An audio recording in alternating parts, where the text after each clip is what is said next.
Culture gaps. Culture gaps. Culture gaps.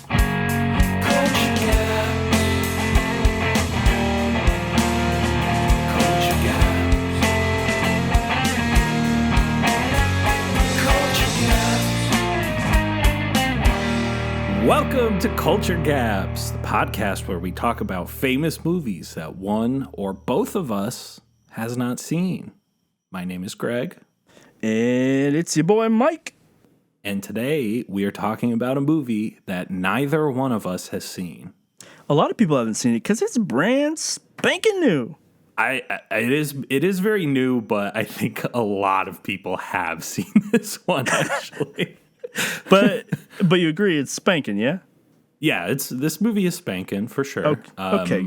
Yeah, that part is indisputable, but I think based on its box office performance and the fact that like every person I know has told me about it, Besides me. I think a lot of people have seen it. It's a little movie called Top Gun Maverick. Wow. You'd think we wouldn't do that movie given our history with the Top Gun, now I will call it franchise. Yeah, it's now a franchise. Mike and I, for anyone who didn't listen to our first Top Gun episode, we despised that movie. Stand by it. Yeah, I stand by it too. I mean, I think what I said was that there was some nice plane stuff in it, but everything around it was horrible. And I didn't even give a shit about the planes. Yeah. There was some nice, tangerine skies and stuff, planes at sunset, but... I like tangerines. Yeah, tangerines are delicious. We can agree on that. This movie, I've heard a lot of people say is much better than the original, which in my mind is a low bar, but I also understand that people really love the original in general, and they actually get really mad when I tell them I didn't like it. Oh, yeah. What's surprising is Top Gun is bringing in the most views for this podcast, most downloads. Yeah. Which is insane to me. Because then when people have to listen to us on this podcast, they have to first hear us. Because they probably come in and listen. Oh, I'm interested in what they have to say about Top Gun. They come in and they hear us just completely bash one of their favorite 80s action movies. Yeah. And we've watched a lot of movies, and I feel like for this podcast, we've watched a lot of movies, and most of them I feel like we liked. It's pretty rare that we hate a movie that we've watched. It's like Top Gun and Friday the 13th. Yeah, and then you hated, I would say, the producers, and arguably Troy. The producers I did hate. And I hated Troy, Friday. I didn't hate Troy, I just really wanted it to be over. And I hated Friday, so that's true. You did hate Friday, but I loved Friday, and I'm curious to find out what is going to happen with Top Gun Maverick, because I'm curious because there's a lot more characters in it, and I know that Maverick himself is sort of in a rivalry with the new protagonist in this movie, I believe, Miles Teller's character, who I think is Goose's son or something. Oh, it's a Miles Teller movie, huh? Yeah, he's got a mustache. Oh, he's Goose's son. That's perfect, actually. That's good casting. Yeah. So I'm like, okay, well, are they gonna, Maverick is now like a senior decorated officer or whatever. Is he still the douchebag he used to be? And if so, is Miles Teller gonna be putting him in his place? Or is it gonna be kind of a thing where Miles Teller is the Maverick type, but now Maverick is like older and wiser and is like, hey, you can't be that risky? There's a lot of potential here for improving on the original, which is just Maverick being a douche and everyone congratulating him for it. You're guessing what movies are going to be. To me, feels like you're ruining the movie for me. It feels like you're talking about it in such a meta way that everything is this basic formula, and it's going to be one of those two things now, and neither of them are going to be surprising or good because you said it already.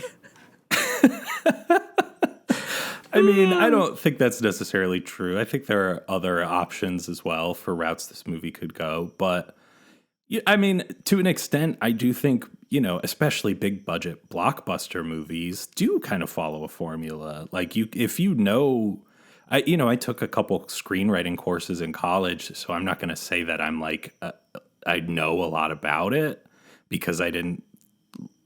You're like giving me this look like, oh, you fucking big shot. You took courses in college. But I'm actually trying to downplay it and say that I'm not an expert. However, in those times, you do discover like there's a 3-act structure to movies, and there's a very specific way that you're supposed to structure 3-act movies. You can like track where you are in a movie based on the 3-act structure. So I don't know. It's just like, I think it's just over time, you watch enough movies, you start to see the rails that they're on, and you can understand where it's going. I mean, there's exceptions, obviously. No. Maybe for hoity-toity film buffs like you, Greg, with their noses up at the rest of us, but simpletons like me are just in it. We're lost. People like me are lost watching these movies. We don't know what's going on or what's going to happen. We're just in it for the ride. Yeah. You're just in it for the ride every time. I'm just a regular Joe. You're never thinking about where it's going to go. Yeah, I'm not a film buff elite like you. Okay. I mean, I think that's part of why I also respond a lot to movies that are different or surprising or weird. That's true. Yeah, my expectations of this, and I kind of said it last time, was I'm pretty sure that this is going to be all nods at the first movie. It's most of it, at least, is going to be playing to people's nostalgia. It's going to be, and I've seen it in the trailer already, playing sports on the beach, shirtless, in jeans. Yeah. The same shots in the airplanes. Just everything's going to be that. The same feeling, but a new movie. In 2022, and I don't have high hopes for it like maybe you do. I don't trust people. I'm trying to keep an open mind, but mine's closed. Closed for business. I think you're right though. I mean, that's kind of the issue with these Lego sequels in general, in my opinion. Is like the Ghostbusters Afterlife. Is that haven't seen what it. I'm thinking of? Yeah, Afterlife is the most recent one. It's truly just like nothing but references to the original Ghostbusters. Quick revelation: I don't think I've seen any Ghostbusters movies. Have I? If you even have to question it, I don't think I've seen a single you one. You haven't. Okay, I mean, only the original matters, but you haven't seen the first Ghostbusters? I may have seen scenes from it, but I don't remember it at all. I don't think it's something I ever sat down and watched. This is a weird revelation. Add that to the list. Wow. Here's the thing. I remember... That's moved to the absolute top of the list. I remember there being a ghost at the vacuum or something. And that's about it. A vacuum? They're proton packs? I don't know. They used to shoot the ghosts? This might be one of those movies that I just think I saw because I've seen so many things about it in culture that I didn't actually see it.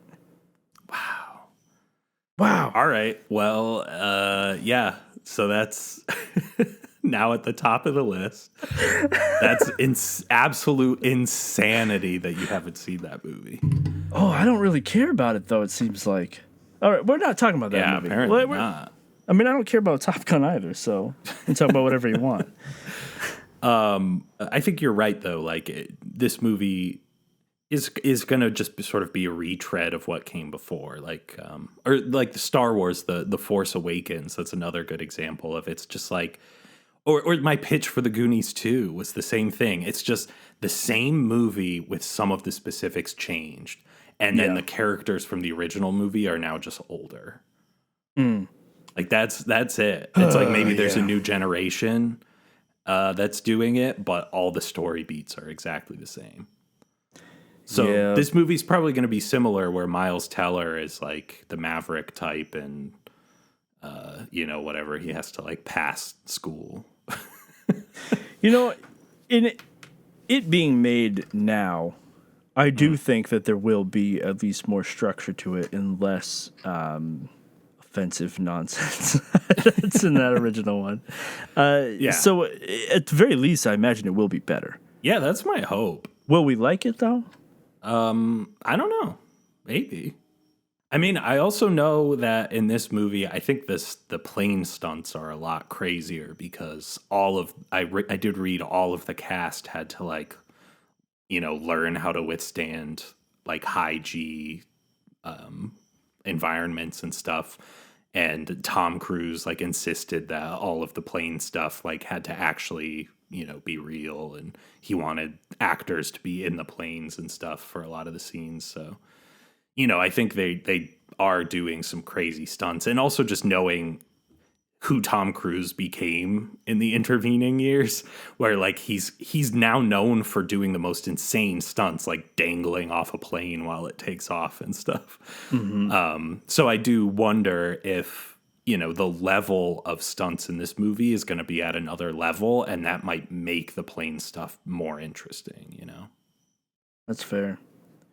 The question that's on mine in everyone's mind, because I speak for everyone, Our audience. Yeah. our audience, as the I guess more relatable host of this show, is, do you think they're going to address Tom Cruise's height in this movie, or are they going to dig some No. trenches for him? Do you think they're going to make him tall? Yeah.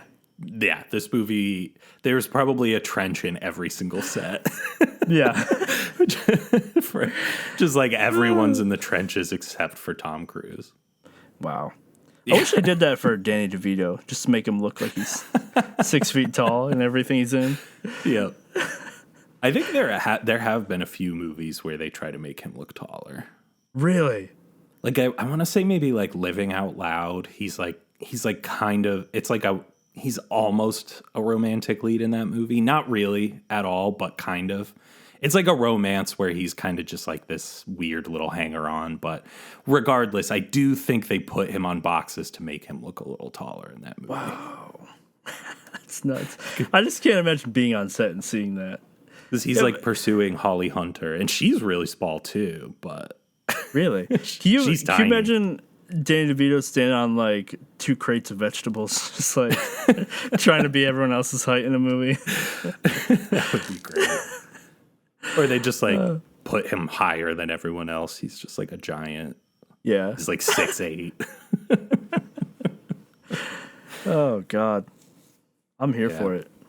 So, Top Gun Maverick, available now for rent on your streaming platforms. Hopefully. It's probably still in theaters too, honestly. And theaters, if you're willing to go there and risk getting... Turned on? Yeah. If you want to do Risk that in a public getting- setting, that's up to you. Did you ever have to break up people having sex in the movie theater when you worked there? I never had to break it up, but I have broken it up. Wait. Wait. So you're saying you never had to break it up, but you decided to break it up? Not quite. I never actively went and had to stop someone from doing something. However, my presence in general has stopped someone. Oh, I see. Like when you go and you turn the lights on to clean the theater, and then like you hear all this rustling, and then like 2 teens start coming down the theater, fixing their hair and clothes. Yeah. Yeah. But you never had to like go in the theater with your flashlight in the middle of a showing and stop someone from like giving a hand job in the back row? No. Or were you giving hand jobs in the back row? I was up there. I'd bring the flashlight up and I'd be like, "You need a hand?" Yeah, exactly. No. But I bet here's the thing. If someone came up to you and just asked straightforward, "Hey, can I fuck in the movie theater?" you would have said, "I respect that. Yes, you can." Absolutely. On that note, Greg, let's take the highway to the danger zone. Oh boy. I'm going to take the back roads to the danger zone, actually. I'll meet you there. I'm gonna take the scenic route. You know what? I'm gonna hold on. I need to type this into Google Maps. Danger zone. Yeah, where is that? Oh, okay. It says only 1 hour and 25 minutes away. So I'll see you there. All right, cool. Culture Gap. Oh, yeah. And despite our best efforts, this podcast refuses to die. We're here to shit on Top Gun once again. At least that was my plan. Yeah, I will say I have very little shitting to do on this movie. You know what, I really Greg? enjoyed it. I came here fully expecting to hate this movie and Yep. to just spend the next 45 minutes talking complete shit about it. Yeah. But I tell you what, much like Last Crusade and Indiana Jones, this movie made me a Top Gun fan. So, if they want Mach 10, we're going to give them Mach 10, Greg. Yeah, baby. I am with you. I was absolutely shocked by how good this movie was. Okay, let's get it out of the way first. This is a beat for beat remake of the original in almost every way. Almost. But they do everything so much better. Oh, so Like- much better. All the bad stuff is gone. The good stuff is better than it was in the 80s. Like, this movie just delivers on all cylinders. It's a blast. Yeah. This movie opens like shot for shot, the same Yep. song. Same thing happening as the original yeah. movie. And I'm like, oh, great. They're literally just doing the original movie. Yeah, And I felt it's- that way for like the first third of the movie, right? And then Right. somewhere at that point, I was like, okay, they're done with all the nods to the original, right? And this is its own movie now. I felt like towards the end of the movie, it actually became its own. So Yeah. This movie has a lot in it that the original never even touches on, for sure. But and there's a lot more depth to it. I mean, just the fact that there's this whole conflict between Maverick and Rooster, which is such a dumb call sign. But Okay. but I mean, Goose isn't much better. But but this sort of whole thing between Maverick and Rooster is immediately way more interesting than anything So in the much better. original. Like, the original is just Maverick training for an hour and a half, and that's kind of it up until the climactic Yeah. battle. But then this movie has so much other stuff going on, from his relationship with Iceman, his relationship with Goose, the fact that everybody despises Maverick because he's an asshole who has only maintained his rank in the military because Iceman has been pulling strings for him. It addresses all my criticisms with the original, where I'm like, why would Maverick get to keep flying when he's so reckless? And now you kind of understand, like, the Navy hates him. They're just letting him continue to fly because a high-ranking officer keeps pulling strings for him. Yeah. But the Navy needs Maverick, man. They need that guy. Yeah. But yeah, I mean, I kind of want to talk about Rooster because that's a huge part of this movie. Yeah. Right. Huge part. I always want to talk about cock on this podcast. You're always bringing it up. Always got cock on the mind. First of all, I want to shout out to Miles Teller because I think he's a good actor, and here's what I think is I think Miles Teller is going to be a bomb older man actor. When he's an old man, I think he's going to be one of those actors that are like, yeah, Miles Teller's been around for a while, and he's like Yeah. this old guy and everything now. I think he's going to be great. I don't think he's that's fully fair. matured yet, but it's coming. Yeah. I think that's a good prediction. But Rooster, right? He wanted to be his dead daddy so bad that he he shaved a little mustache for himself, wore the same clothes, Yeah. Started playing piano in bars. same song. The most obnoxious thing you could ever do in a bar is start Yep. playing music. He's got a bird call sign, just like his dad. Yep. He's going down the same career path and everything. It's weird, especially because the guy who killed his dad, I'm going to say that anyway, even though it's not. Yeah.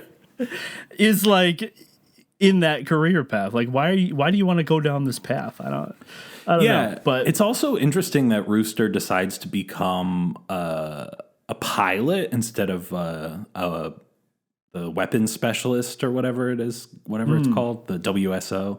the droid. But it's interesting because Goose was the droid, and Rooster isn't a droid. He's trying to be like Maverick instead. He's trying to be the pilot. I thought that was Maverick's his new daddy. Yeah, who he hates. Yeah. That relationship, as much as it was expected in this movie, for me, it still added a whole layer of depth that original movie didn't have. But yeah, I agree.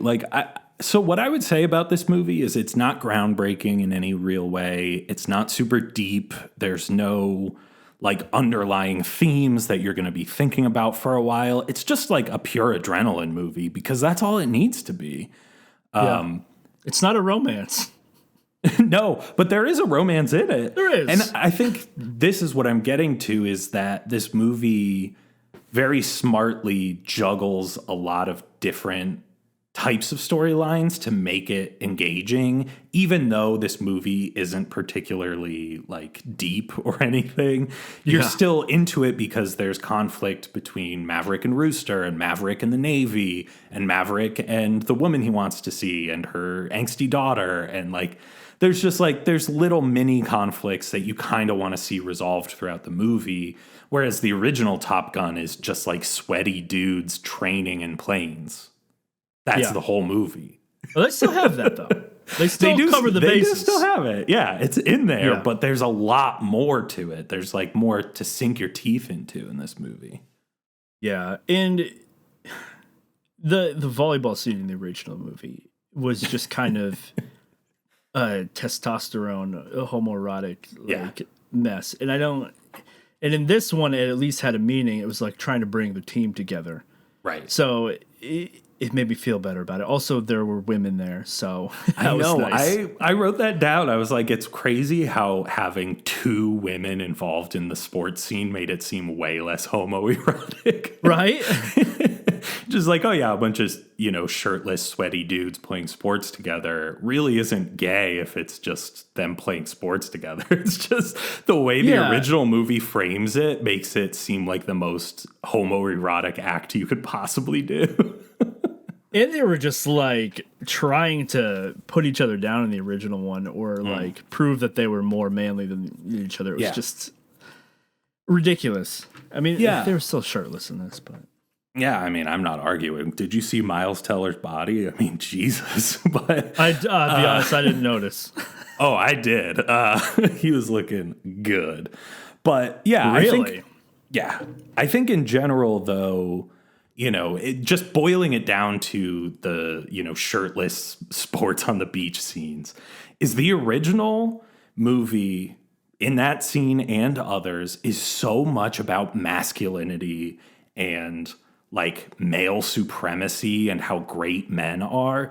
And then in this movie, it really just feels like it's more about being a good pilot. It's about being in the Navy. It's about being part of a larger team rather than being part of specifically masculinity. And I think a lot of that does have to do with the fact that this movie writes in a woman pilot.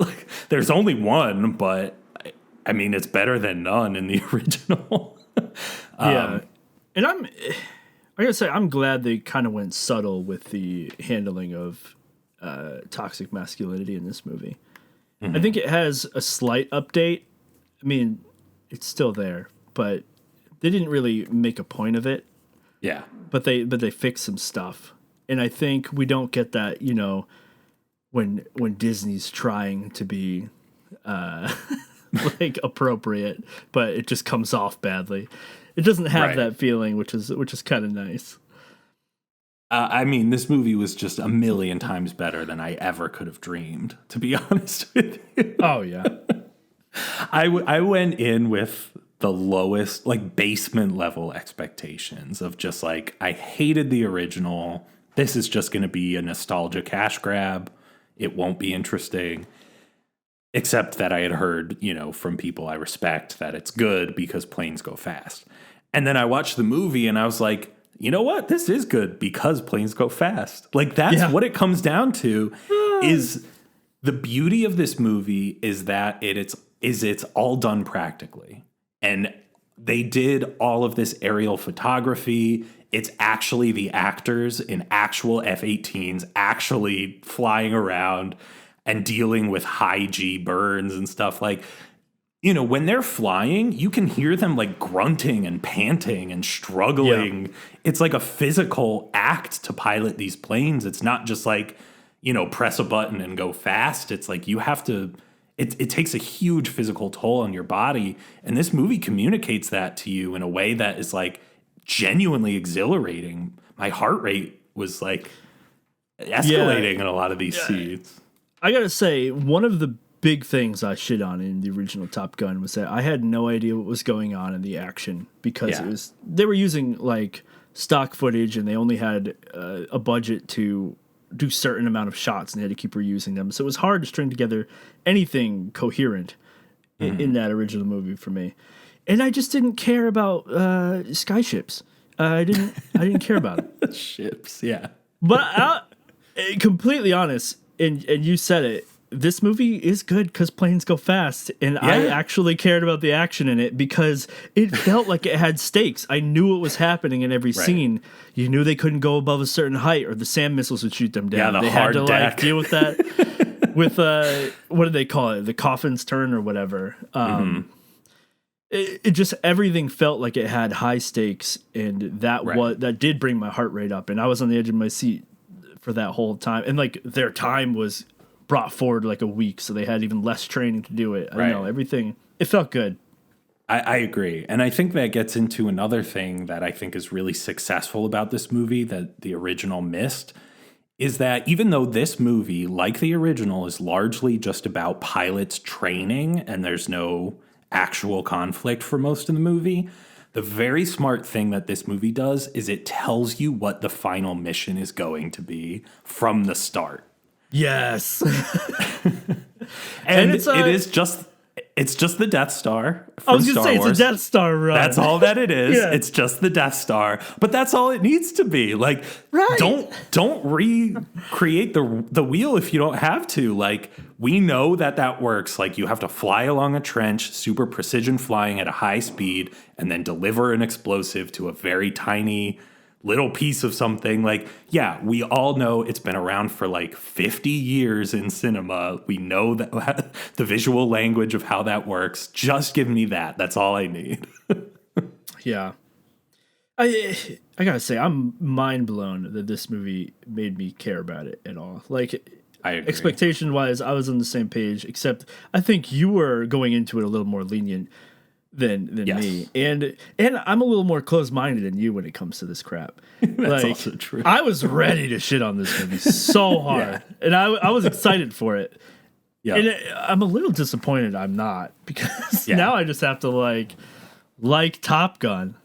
I mean, there is still a lot about there is still a lot about this movie that's cheesy, but I think it does a really good job of actually making you care about the stakes of it. This isn't the type of movie I would ordinarily like, but I will be honest, watching those planes do some of these stunts, I was so into it. I was excited. It feels so weird.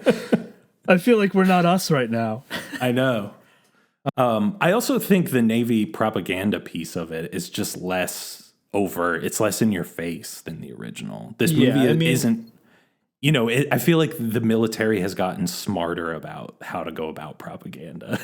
Yeah, we also know what we're in for, right? Like, we know that this is Navy propaganda. We're in for it. Yeah. But on that cheesy bit, there was one piece of the movie that I found cheesy in almost every scene, and I don't think it belonged in the movie, honestly, was the romance. Yeah. The whole character of Penny Benjamin was just that she was referenced in the original movie as someone he slept with. Oh, was she? I didn't even get that. And it's like you had to remember that. I had to look it up because I was like, who is this person? They keep making like references towards the past. And I'm like, I just assumed she was a brand new character. Yeah, I thought it was just like, in the 40 years in between the original and this one. Yeah. He dated someone named Penny. In the original, they talk about Maverick getting on the bad side of admirals because I guess he does these high-speed flybys. And then also mentioned that he had a high-speed flyby with an admiral's daughter. And then Goose leans over to Maverick and goes, Penny Benjamin. That's where this character comes from. Just that. I didn't think that she needed to be in this movie or that whole, I guess, storyline needed to be in this movie. But it was nice to see Jennifer Connelly because that's a lot of straight dudes' young crush, tell you what.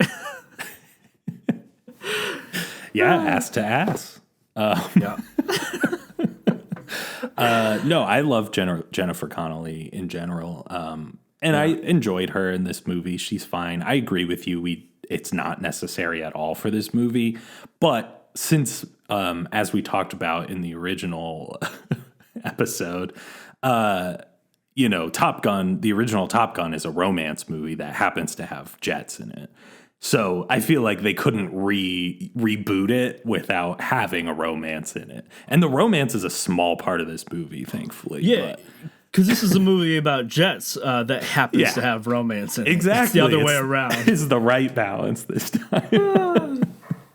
But yeah, Penny is also just like kind of baffling to me because she is like just a bar owner, I guess. I think she owns the bar, but like she drives this like vintage Porsche and like she's just like effortlessly charming and beautiful. Yeah, she has this amazing sailboat and like no one's trying to date her or anything. It doesn't make sense. Like, well, she has a kid, Greg. You can understand why women are single if they have children, because what guy wants to pick up that tab? Like, come on. That's true. But she's a teenager. Like, she's like, what, like 15? You've only got 3 years and then she's out of the house, you know? It's a whole level of baggage, Greg. Yeah. We don't condone dating mothers in this podcast. Oh, okay. Interesting. I'm just kidding. Shout out to single mothers for doing everything you do.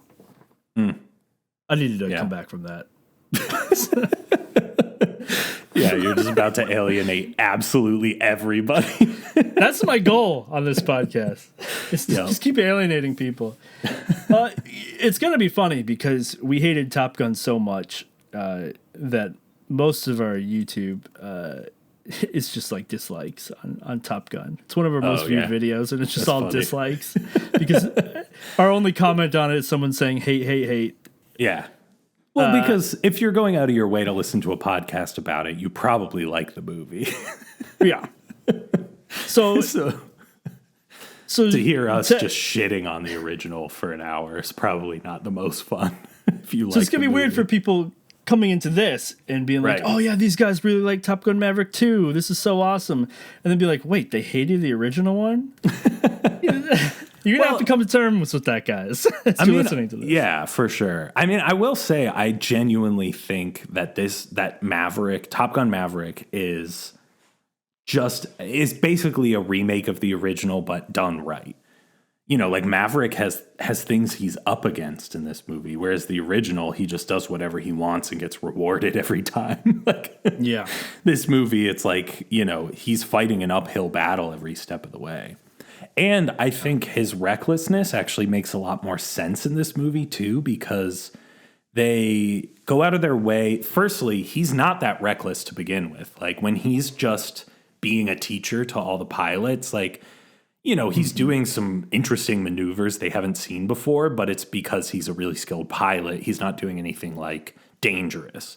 But then when he does do something dangerous, like the first time is when he gets into that like death spiral with Rooster, and they're like playing a game of chicken about to hit the ground, which playing a game of chicken with Rooster. Yeah. But that scene again is exhilarating just because you see the planes genuinely like flying straight downward in a spiral. But, that makes sense because the emotional baggage that's there and why he's trying to prove this point to Rooster. And then the other really reckless thing he does is he steals a jet later and runs the course in like way, way shorter than anyone thought was possible. But that makes sense because he's already been fired at that point. Like he has nothing left to lose. Like Iceman is dead. No one is protecting him. His military career is over. He's never going to be able to fly a plane again unless he goes and steals this one and proves how good he is at flying. So you're like, you understand why he does it because you're like, yeah, this is a man who's at the end of his rope and has nothing to lose. And it's not only that, it's that there is a motive in that he wants to protect his students. He wants to protect Rooster and specifically. He wants to protect these people from dying because they're not ready. So he needs to bring himself back in there any means necessary. So the recklessness does make sense there. Yeah. Whereas in the original, when he does reckless things, you're just he's just a douchebag. He's just an asshole. Yeah. Yeah. I mean, we said it in the original. We didn't like Maverick at all. I hated him. Yeah. But we're like, Iceman, it makes sense. Like, Iceman's being like, hey, man, you're being reckless. You're going to get people hurt. Yep. Iceman makes sense. Yeah. We didn't like Maverick, but in this, he was a lot better. I think because he learned from since then. Yeah, for sure. Can we talk about Iceman real quick? Oh, let's please talk about Val Kilmer. Because I teared up when he came on screen. Did you really? I really did. It's definitely tragic, and especially seeing like Tom Cruise and Jennifer Connelly and Val Kilmer all together at their probably similar ages, right? Yeah. But looking so different because of what Val Kilmer's been through. It's just, yeah. Yeah, it's rough. Yeah, for sure. I mean, I think the reason why I teared up was seeing, Val Kilmer in one of his most iconic roles and what is almost certainly his final film role of his career. I don't think he'll ever be in a movie after this, just with all his health problems. But seeing him, apparently he fought really hard to be in this movie too. He wasn't in the original script, and he, petitioned online and asked fans for support and stuff, and really, fought to be in this movie, to reprise this role sort of like as a final, like, goodbye to his acting career. So for me, it really hit hard seeing him on screen, even though the original movie I think is like goofy and cheesy and bad, but seeing him be able to reprise a role that was so huge for his career at the very end of his career was very emotional for me. Yeah. It's rough. Well, Greg.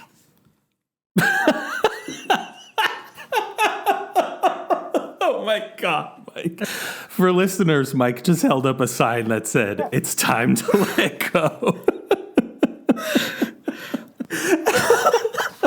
The commitment for that bit. Oh my God. Oh my God. I had prepared this sign ahead of time. Yeah, clearly prepared that before we sat down to record. Holding up a sign that says it's time to let go, which is what Val Kilmer, what Iceman types to Maverick when he meets him.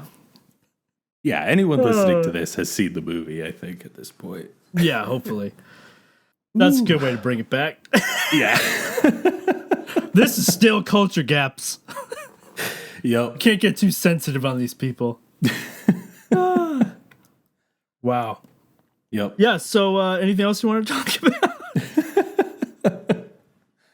about? Tom Cruise looks incredible for 56 in this movie. Oh, yeah. That's what Scientology will do to you. Yeah, and a bunch of facelifts. Oh, right. And all that running, doing all your own stunts. Keep you in shape. But I will say this movie is like the first time you really are like, oh yeah, Tom Cruise is an older actor. Like he really lets himself look older in this movie. Yeah. Any this isn't for you, Greg, but he does do a William Riker thing in it, Star Trek Next Generation, where he's been in service for so long, but he's still not in any sort of position of power because of who he is. Yeah. It's a big Will Riker thing. Oh, for those Trekkies out there. Yeah. Well, that goes back to what I was saying that I like about this movie is that it acknowledges that he's just a reckless asshole who would have gotten kicked out of the military if not for the fact that his friend was pulling strings for him. Well, the other half of the Will Riker piece for me is that I don't think he wants anything more either, and that's the point for Will Riker, is that he wants to be in this position because he says, like, was it being a pilot isn't what I do, it's who I am. It's who I am, yeah. Right. And that's a big part of Riker's storyline is he wants to be the second in command, to serve in the best way he feels is possible, not just move up ranks. Yeah, that's fair. That makes sense with Maverick until he becomes a teacher at Top Gun against his will. Against his will. A joke I thought was really funny from this movie. Probably the only joke from this movie. Yeah. Maverick, after he crashes, he walks into a diner, like basically looks like an astronaut because of the suit he was wearing for the like Mach 10 jet he was in. And he's just like, "Where am I?" And the kid just says, "Earth." Yeah, that set a good tone for this movie for me. Yeah. Because I was like, do I really care yet about him going super fast? It was still early on. And then the kid said that. I'm like, oh, this is going to not take itself too seriously. Yeah. This is good. How do you feel about the new douchebag who is, I got to say, the best at being the worst douchebag? Yeah, he's great. he actually gave me a bit of a Dustin Hoffman vibe, which I really liked. Because as I've talked about, I used to love Dustin Hoffman. But yeah, he's got this like douchey smirk. It actually reminded me of Maverick in the original. Like he came across like Maverick does in the first movie. And I think that's why it worked for me, because I was like, oh yeah, this is that douchebag who thinks he's amazing and is willing to just like do whatever it takes because he thinks he can do no wrong. Like he is the new Maverick, basically. And he has his Maverick Iceman moment with Goose at the end of the movie. So where he comes around to being a decent guy. So yeah, thank goodness, because that guy was on a bad path. Yeah.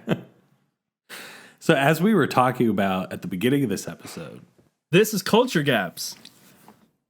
Yeah. That's what we started saying, that, right? That's the name of this podcast. Yep. No, there are a few scenes where you can tell that Miles Teller is a lot taller than Tom Cruise. Oh but my God, so much taller. Mostly it seems like Tom Cruise is on some crates.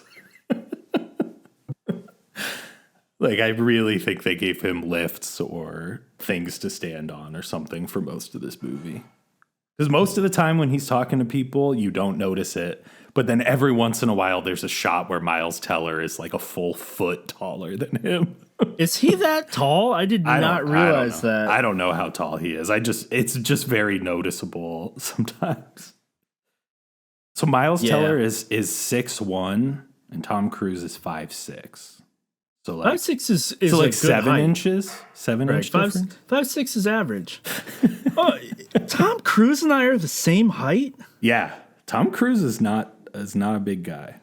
That's insane. How come his fingers don't look like little Trump hands like mine? Look at this. What? I got little tiny stubby fingers. How come Tom Cruise I ain't don't like think that? you have Trump hands. No. So pale. They're not orange. Right. Also, MVP of this whole movie, just like Bo Agrius was the MVP of Troy, MVP of this movie, you're gonna say it for me because you know. Bob. Absolutely. Really? It is Bob? 100% Bob. Who else could it be? Bagman. Is absolutely Bob. Love that I loved guy. Not only that there was a woman pilot in this movie that they didn't really have to talk about. They just did it like it was normal, which is great. There are just women in the military. Yeah, but her wingman or her CO, whatever it is, her her Wizzo. droid, Yeah. her R2D2 is a nerd, and I love it. Yeah, and he doesn't even have a call sign out of his own name because he's too badass for that. Yeah. He's like, no, that's fucking lame bullshit. Like, that's super cringe that you guys call yourself like Hangman or whatever. I'm just Bob. Oh, I love it. Based Bob. No, he was great. I love that. Although I was a little confused why some pilots get a droid and some don't. I was too. That It seems like off. if you're a wingman, maybe you don't get the Wizzo or whatever. I don't know. The Wizzo just sounds like a hip hop term. Yeah, like a hip hop wizard. Like this is the Wiz and like yeah, I think that's what they call them. It's like the WSO, Wizzo. Yeah. I don't know enough about the Navy, but yeah, we call him R2D2. yeah, the droids. BB-8. Yeah, BB-8. BOB. So, all right. So we talked a lot about this movie. It way surpassed our expectations of what this movie could possibly be. But Yeah. what would you rate it, Michael? Oh my god, I can't believe I have to do this. I know. I really struggled. I still haven't decided what I'm going to rate it. I'm going to do it in the moment. Yeah, me neither. I haven't either, and I'm thinking about it right now. The issue is that there are different ways to rate movies on this podcast. Mostly, it's a gut feeling, right, of how much we enjoyed it. But there comes a time where we watch something incredible, like Everything Everywhere All at Once, or we're rating some trash movie, or it's something we have nostalgic connection to in the past, and that affects it. So it's hard because I always think about how can my ratings compare against other ratings, which always worries me. Like, if I rate this movie high, what's that say about the last movie that I rated low? And I think it matters what this movie is, right? This is a sequel to a classic movie that I hated. Yeah, same. Right? But I have a nostalgic connection to because we did it as an early episode in this podcast, so I had fond memories of it. So I did feel those nostalgic connections still because of this podcast. Yeah. And I don't want to compare it to something that's supposed to be deep or emotional or anything like that. I want to rate it for what it's supposed to be. Yeah. Just a pure adrenaline entertainment movie. I want to say 8. I want to give it an 8 out of 10. Wow, and he gave it a 8. Wow. For what it is, I think it's really good. I don't want to give it higher. It has some flaws. It's still Top Gun. It's still I'm not a huge fan of military stuff in general, but same. It was good. It was a fun time to watch this movie, and I got to feel that nostalgic feeling because we do this. Yeah. I agree with pretty much all of that. I had almost all of that in my notes as well. Yeah, I was kind of debating what I was going to rate this movie, largely because what my hang up on this was just feeling like this movie is so much a retread of the original movie, but just done better in every single way, like from plot to character to acting to stunts to the way it's shot. Like everything is done 10 times better in this movie than the original. And at first I was like, should I dock this movie points for, being so similar to the original? And then I was like, no, like if sometimes like a cover version of a song is way better than the original or just brings something new. Like Jeff Buckley's version of Hallelujah is arguably better than the original version of that song. And just because it's, him doing something really similar to Leonard Cohen, doing the same song, doesn't mean that he didn't bring something really amazing to it. So I think with this movie, it is very much just the original movie, just done way better in every way. And as you said, it's not trying to be deep or original. It's just trying to do something fun, and I can't argue with that. I had so much fun watching this movie. It got my heart rate up. I will also give it an 8 out of 10. Wow. I Look at like this world we're in. Like you, I can't go higher than an 8 because this movie is not trying to do anything super interesting or new or unique, and it does have flaws, but for what it is, oh my God, like it's undeniable. I think anyone would have fun watching this movie. Like if you and I, who despised Top Gun, can watch this movie and have fun, I guarantee anyone watching or anyone listening to this, you can go watch this movie and have a good time. It's that good. I agree. Man, that's insane to me. You know, and I would have rated this movie higher, and I just want to make this a point. I would have rated this movie probably a 9. I wouldn't go to 10 because just for my personal taste, I don't much care with modern military as a theme. But I would have gone a point higher probably if someone actually died from the school. Yeah. I think it would have brought another level to it. And I was like, if Maverick just died, or maybe even if Rooster died, or somebody to bring another level to this movie, it probably would have got another point out of it for me. Yeah, I mean, this goes back to the whole propaganda thing where I said I think the DOD has just gotten better at it. Is like, I think in this movie they wisely like try to make themselves in the background as much as possible. But I even wrote down at one point, like I'm reading from my notes from about halfway through the movie. You just know Maverick is going to die in the final act to save Rooster. Or no, this is propaganda, so he can't die, but he'll almost die and then survive, and he'll be saved by Rooster, and everyone will live happily ever after. And that's exactly what ended up happening. Yep. Oh, that's a good point. It's the propaganda. It strikes again.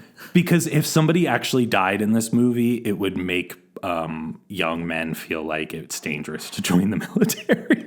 That's true. Which it is. You wouldn't expect it to be. It's not something you think is a dangerous career path. Yeah. So just real quick before we get into the game for this episode, I did want to also call out that Tom Cruise insisted on everything in this movie being real. And the way they shot it, they basically gave the actors the cameras inside the F-18s. And then the jets would take off for like 90 minutes at a time, and nobody would have any idea what was happening on the plane until it came back. And so then when the plane came back 90 minutes later, that's when they would review all the footage. And that's when they would see like how it turned out, and then they might need another take. So they would just send the actors up in the jets again for another 90 minutes to just like essentially redo all these takes. But the actors were filming themselves, turning the cameras on and off. They were doing their own makeup in the jets. They were adjusting their lighting inside the jet cockpit. They were like trying to, handle their own sound inside the cockpit. And while the director and the director of photography were just sitting on the ground waiting for the planes to come back, while the actors were doing all this like in cockpit filming of themselves. Wow. I just thought that was so crazy. Like, movies just don't get made that way anymore unless Tom Cruise is like, standing behind the scenes insisting on all of this happen.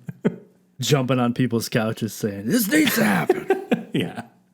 So, Greg.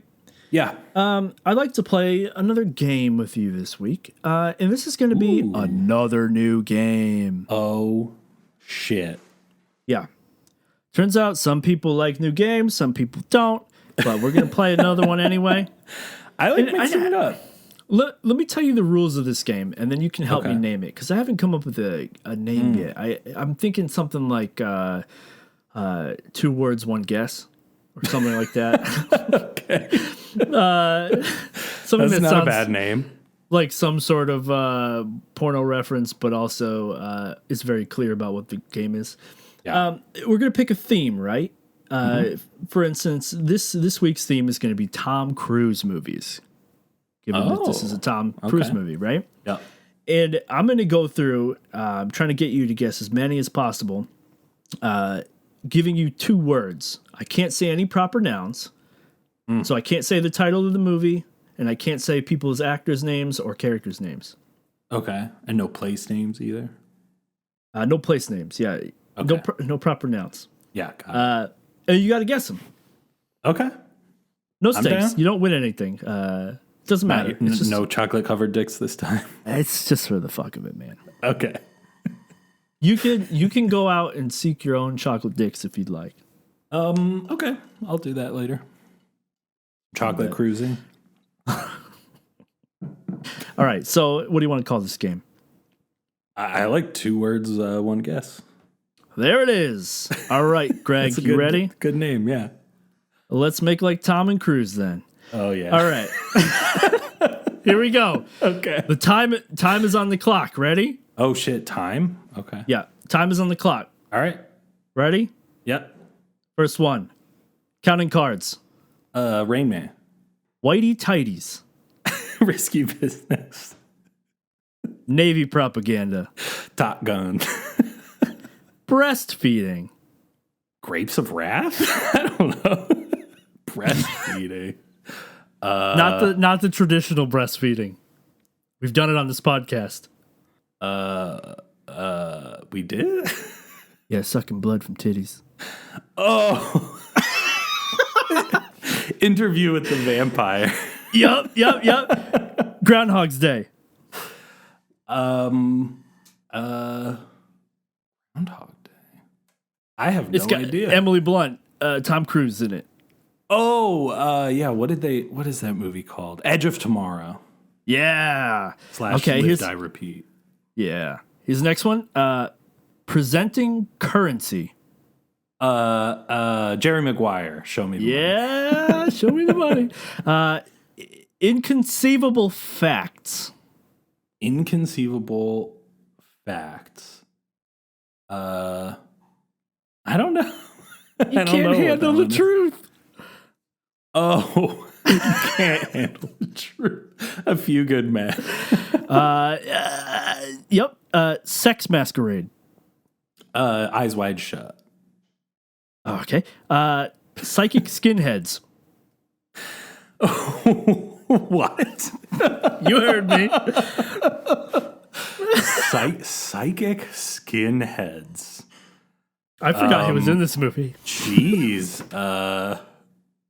I have no idea what that one is. It's Minority Report. What? Wait. What? They're just bald people in the pool, psychic predicting people's future crimes. Psychic skinheads Yeah, is shut up. Let's move Minority on. Report because of the precogs. Okay. Yes. All right. Next one. All right, next one. This one I wrote space forgettable. How is base spelled? Space. The final frontier. Oh, space. I thought you said base, like BAS. Space. The final frontier. Base.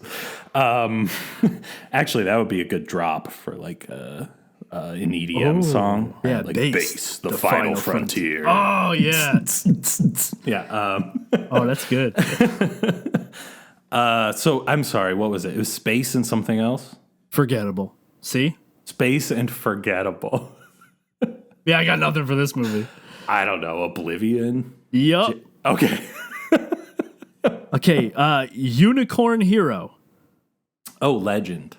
Ooh, good one. For this one, I wrote Agent Cunt.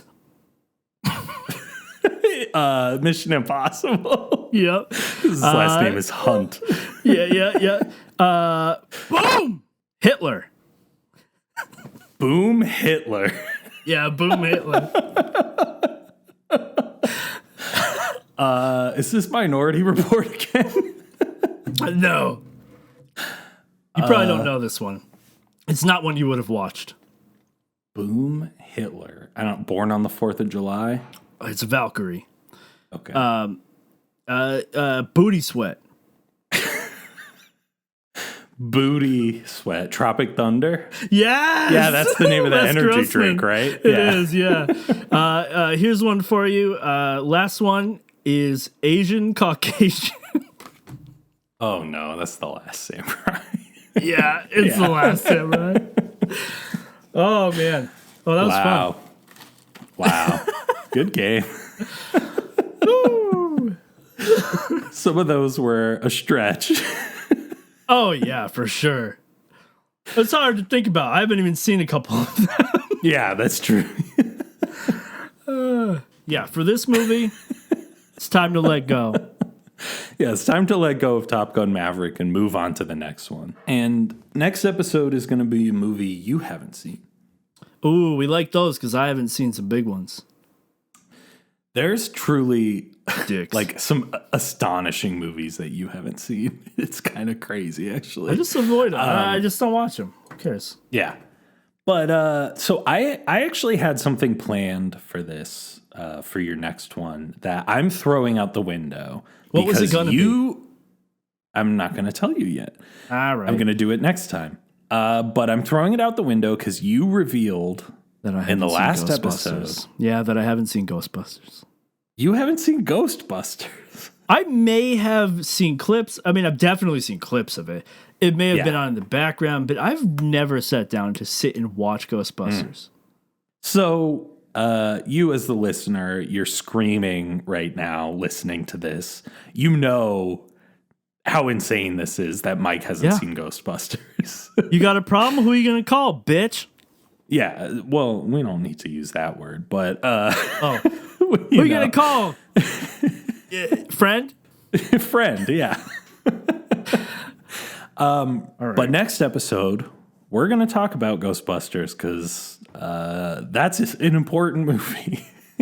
Ghostbusters! Very curious to find out more about what Mike has to say about it. So join us next time when we talk about Ghostbusters. Oh, Greg. Yeah. One last thing. Who's the better podcaster? Me? Is it me? No. Oh, it's you. It's me! Culture Gap.